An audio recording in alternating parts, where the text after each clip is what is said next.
Broadcasting again from the underground bunker. This is the fourth hour, and it's really great to have you along. Let's start with a South Dakota story this morning. I'm very intrigued by this, and I think we're going to have to talk about this on the radio show at some point this week. This is a story by Jonathan Holt, or excuse me, Joshua Heyer. There are a couple of stories by Holt that I'll share coming up in a moment. This one by Joshua Heyer, South Dakota Searchlight.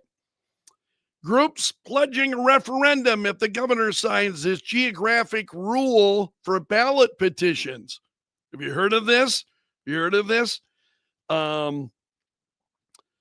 urging the governor to veto a bill that would require citizen-initiated constitutional amendments to gather petition signatures from all state Senate districts.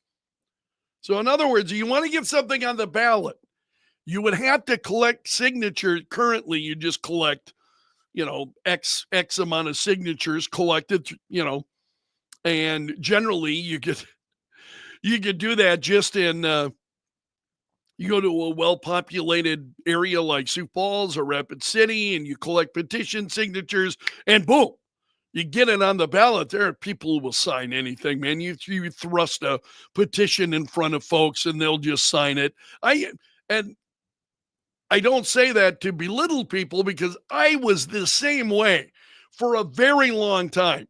I certainly have come to the conclusion that I think conditions have changed. Because my belief was, I never thought voting was a bad thing. Well, let's just throw it on the ballot. Let's let the public decide.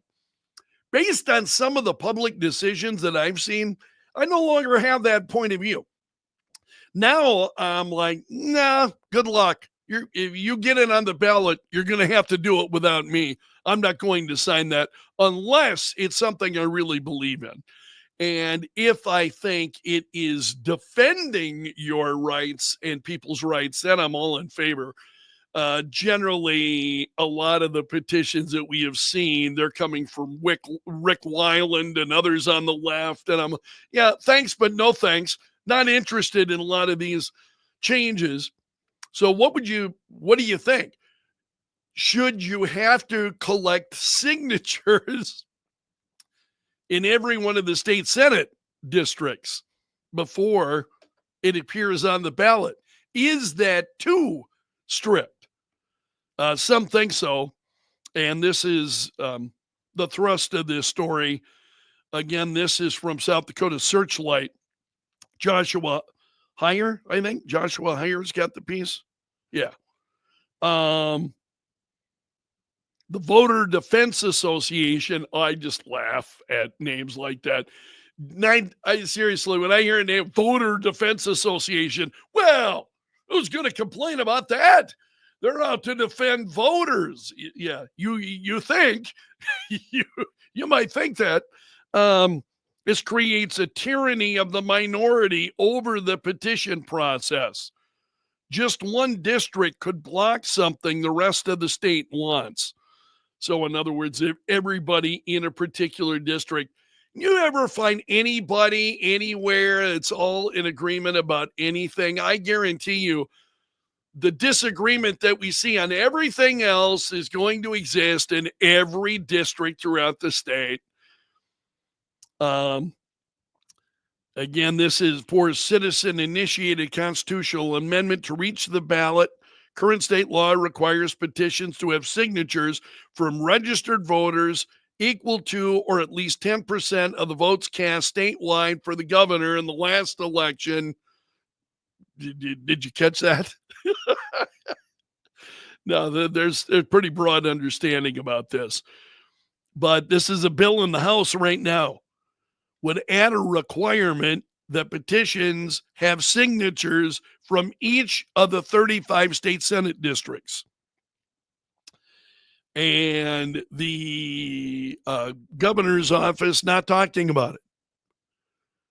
Josie Harms said the governor has about 60 bills left to sign. He will announce his decision on that specific bill in the coming days.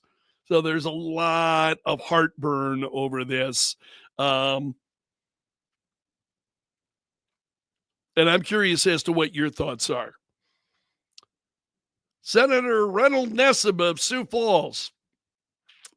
If he wants to get it on the ballot, I'm opposed to it. I find myself in opposition to Senator Nessib on just about everything. Not everything, just about everything. So petitioners would need 35 clipboards. Circulators will have to turn voters away. Oh, this is great. Oh, so we're destroying let's wait and see. Let's wait and see how it ends up. But what are your thoughts on that? Because I think that's pretty intriguing. The Jonathan is asking, Voter Defense Association equal George Soros? Question. Steve, it's always funny to me that these groups name themselves the exact opposite of what they say they want to do. Yeah, it makes me laugh. And, as you look at the names of some of these groups, edgy. This represents what happens on a larger scale between major population centers like New York, LA, Chicago, states with low populations like North and South Dakota and Wyoming, etc. I agree. Even look within Minnesota. Look at what Minneapolis does versus people in Southwest Minnesota. I hear from folks in Southwest Minnesota a number of times who have said, can we please join South Dakota? Please. I mean, please, because Minneapolis doesn't represent them. So it's interesting. We'll see where that goes. Again, it may not even wind up passing or the governor may not sign it. But that's a story that I'll keep my eye on. But that just cracks me up. The idea that, and it's always the same groups who are out there and complaining that, what this is going to do to the process. Yeah, I don't believe that. I don't believe that for a moment. What I have seen, my own perspective, the initiative process gotten out of hand in our state? Yeah, kind of think it has. Yeah, I believe that it has. I think it ought to be tougher to get things on the ballot in South Dakota. Now, should you have to require signatures in every state Senate district, you might believe that that's too harsh. And I'm still contemplating that. But the idea that it's going to be impossible, I think the disagreement that we say everywhere is going to be the same way on local level. I mean, it exists that there is disagreement among families. That's where we're at today. So the idea that you're not going to be able to find people in certain districts, that seems like a really big stretch to me. Terry's making a very interesting point. I don't like to form an opinion until I investigate the person who instigates the initiative. Then I search out the organization. If it's too hard to find information, then it's a hard pass. Jonathan says maybe we should require the petition gatherers to ride horses while gathering signatures, as that was the only option when the current signature requirements were met. That's kind of a great point, Jonathan, that times have changed. So that's a story that I'm going to be keeping my eye on for you, and I really appreciate your reaction. Let's see what else is going on this morning. This is at Fox News. The Court of Appeals hearing oral arguments today in the deportation suit involving these Venezuelan nationals. So Judge Boasberg last week, this was big news last week, issued an order to immediately stop any planned deportations of Venezuelan nationals to El Salvador. So the Court of Appeals is hearing arguments this morning on whether or not they can do this using the 1798 wartime law. I don't know how they're going to strike that down. That's been that law has been upheld by previous courts. It's been upheld by the U.S. Supreme Court. We'll see where it goes. So the president using it, a lot of this, I think, is just coverage of what we talked about last week. Boasberg held a Monday evening fact-finding hearing where he ordered the Trump administration to submit more information on the flights, including information on how the planes departed the U.S. He has really been asking for a lot, Judge Boasberg, and the administration has not been really accommodating of what he's been asking for. I love seeing this. This is going to drive people nuts. Elon Musk, here he is again. Elon Musk is just driving folks, out of their minds. We talked about that this morning. So his America PAC offering Wisconsin voters $100 to sign a petition opposing activist judges. So what's he saying here? Plus an additional $100 for each voter that they refer. So they announced this last week. The move has drawn criticism from Susan Crawford, a Democrat-backed candidate in the race, who accused Musk of attempting to buy votes. We've already been through this with a lot of this stuff. It's the I think generally, and if we'll see. Elon Musk has used similar tactics. It's just, he just drives the nuts left. Elon Musk does, or crazy. He drives the left just out of their minds.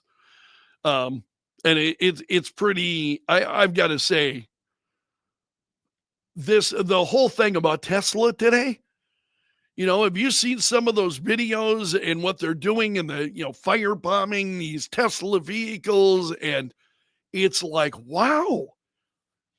And this is, can you imagine if they were targeting President Trump's properties in the same kind of way? Now, again, he is, divested himself from a lot of those properties, but can you imagine the Trump golf courses that he loves? Can you imagine going out and, this is the same kind of thing. It just really blows my mind. No worries, Kathy. Kathy's saying she's late. I appreciate it. David is saying we should not buy signatures for a petition. Yeah, I'm not a big one of doing that. But I do love watching how Elon Musk drives the left crazy. They just absolutely, and they have no rudder. They are just, they're warping around in a big circle. Excuse me. Also, this just caught my attention. I'm not one of those when it comes to UFOs. I'm not a conspiracy theorist, but this whistleblower saying that Trump's second term may also bring some revelations here regarding UFOs. This is according to Luis Elizondo. He told CNN, this administration is very proactive on trying to get to the bottom of this, talking about proof that the U.S. is in position of non-human, in other words, alien technology, biological samples from crashes and that kind of thing. Now, that would interest me. If there are biological samples from crashes that the U.S. government had, should you and I be aware of that? What do you think? Share your comments with me on what do you think? So he says there are key members on the cabinet that are very interested, very motivated to continue to learn more. Um, there have been recovered biological samples from crashes, he says. It might sound crazy, but it doesn't mean it's not true. When you say bodies, people think in an intact body, right? 2 arms, 2 legs, bilateral symmetry. I prefer to say biologics. I was not around for the recovery of that. It was before my time. So, in other words, are we talking pieces uh, of alien corpses? Which is bizarre, but if the government is in possession of that, I'm not suggesting they are. Don't, don't think I'm out there. Should Americans know? I believe we should. He denied working for the government in a PSYOP program. Absolutely not. Absolutely not. I'll put myself on a polygraph tomorrow. That's one of the accusations, that it's all a PSYOP program to get people, involved in this kind of stuff. He said, I think for some people, they're never going to have their form of disclosure until that occurs. So, visual evidence then. It's not a single event, it's a process, and I think we're well down that road. Are we? This is what we hear from a lot of those people are we really well down that road? You learned anything now that, it hasn't been speculated? I mean, it's speculation, a lot of this, and there are those that claim that they've seen it. But again, we're kind of waiting for the evidence then. Is it unreasonable to say, hey, you need to show me some kind of evidence before I'm going to say, yeah, this is just, this is what we've seen? It's just speculation. So I don't get too fired up about this. I'm always intrigued, though. I must admit to you, I'm very intrigued when I see those kinds of stories. I'm like, okay, what now? I'll take a look. I'll take a listen. Is there anything compelling? Almost every time you see one of those stories, it's like, yeah, there's nothing there yet. I have seen the videos and shared them, that you see unusual things, and sometimes, how do you explain this? And so I can't. I can't. Is it proof of, I don't know if this may be the government, our government. It may be a foreign government who's involved in this kind of stuff. I don't know. Is it extraterrestrial? That requires a big leap. We haven't found anything, at least in my opinion, as of yet, that would really, really convince me that you got extraterrestrial life and so on going on out there. But it's crazy. Kathy is saying her husband loves this. Love to find out about UFO info. He watches everything he can about it on History Channel, specials on other networks. The government has lied to us about so much for so long that I think we definitely need to see the evidence. Absolutely agree with you about the government lying to us so much for so long. Absolutely true. What's Edgy saying here? The Y Files. Host calls himself an optimistic skeptic, and I think I follow suit with that term. He has some interesting takes on these topics, especially crop circles. So the Y Files. And again, the crop circles, and then in the midst of that, though, here come the hoaxsters that are caught doing the crop circles. So that just, I think, makes that whole issue a little bit more difficult, because some are caught, they're doing it. admit to it that they're doing it. So where does it come from? That doesn't mean that there aren't other instances that might be more authentic. So, but you get the hoaxers that get in the midst of this, especially where UFOs are concerned. One of the most famous UFO photos that was taken was actually was a trash can lid. you know, so over time, I think now when you watch some of those videos, they're pretty. I mean, that's not something that doesn't appear to be a hoax. That's not something that somebody would easily pull off some of what we're seeing now. So, but I just continue to believe, man, everything is caught on camera now. Everything is caught on camera except this. So, until that video is out there and there's just absolutely no, denying it, I just can't bring myself to that point yet, I guess. So that's where we stand today. That's going to be a wrap from the bunker this morning. I want to thank you, my gallery of champions, for being here. Please hit that like button before you go. I'm underground and gone.